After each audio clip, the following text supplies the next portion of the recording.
What is behind the hate that the Palestinians have for Israel?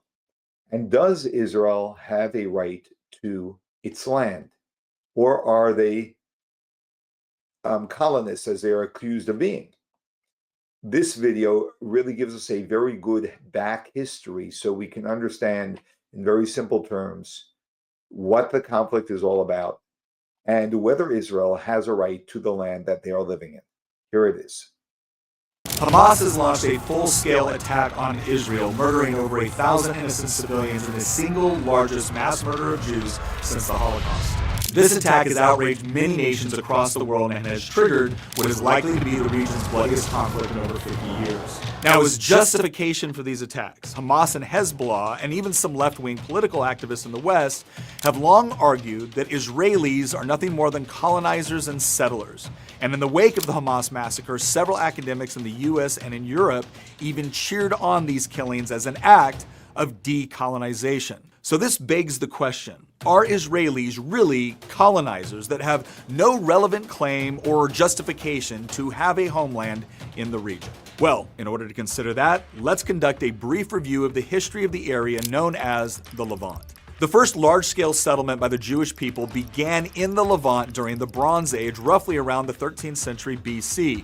This was known as the time of the Judges. This was followed by the unified Israelite kingdom under the kings Saul, David, and finally Solomon, which lasted from 1020 BC to 930 BC.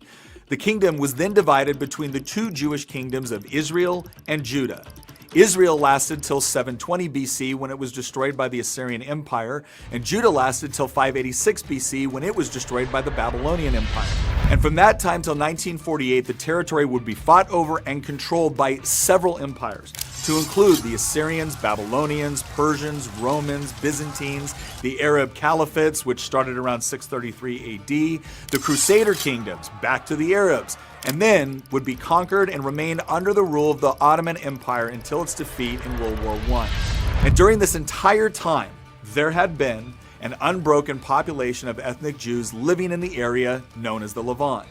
In fact, the name Palestine was not the official name of the region until Roman Emperor Hadrian put down a major Jewish revolt, resorting to near total genocide of the Jewish people and then renaming the province from Judea to Palestine as an insult to the Jews.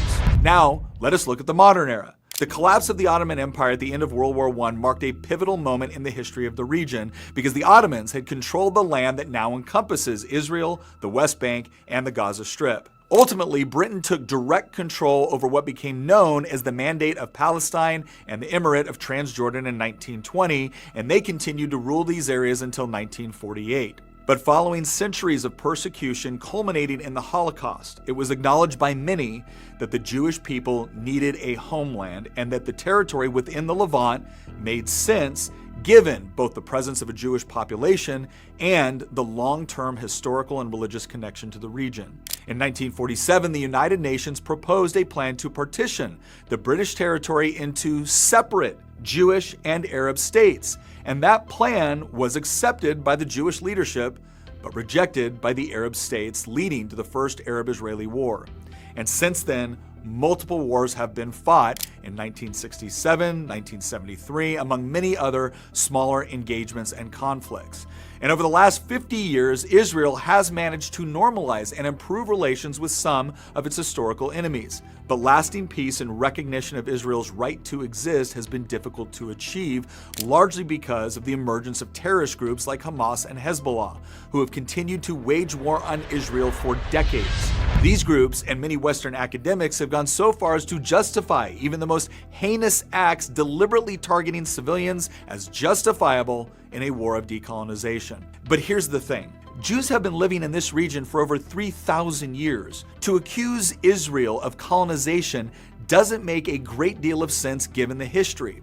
If a Jewish homeland in the Levant is colonization, wouldn't a Palestinian state be one as well? Not to mention that there are already several Arab states in the region, with most of them existing on land that was originally taken through conquest. So look, if the argument is that despite the fact there are several Arab and Muslim states in the region, that the Arab and Muslim populations of the Levant should be able to have their own state, That is an argument that many can understand, and one that Israelis have even agreed to. But if the argument is that Israel as a state has no right to exist and is nothing more than foreign conquerors, I'm sorry, but to believe that requires a lack of understanding of the history of the region, not to mention a pretty intellectually inconsistent view of conquest and colonization. But their overall argument is even worse than that. They are attempting to justify the deliberate murdering, kidnapping, and raping of innocent civilians in order to achieve a political objective. So, ask yourself this. With these sort of false justifications being used to prop up the worst of atrocities, would you want to live next to a state with a charter that not only justified, but rewarded the killing of you and your loved ones? Great way to end that question. Would you want to live next to Hamas? No one would ever live next to Hamas. They're the most dangerous, vile people on the earth. Israel are not colonists. Jews have been living in Israel for over 3,000 years. The notion, the chutzpah, to say such a thing, and not acknowledging that the Arabs are the colonists. They showed up in the Islam only began in the 7th century. Jews have been on this earth for a long time. Have been in Israel way before Islam was even invented. The claim is just preposterous and totally against any normal level of thinking.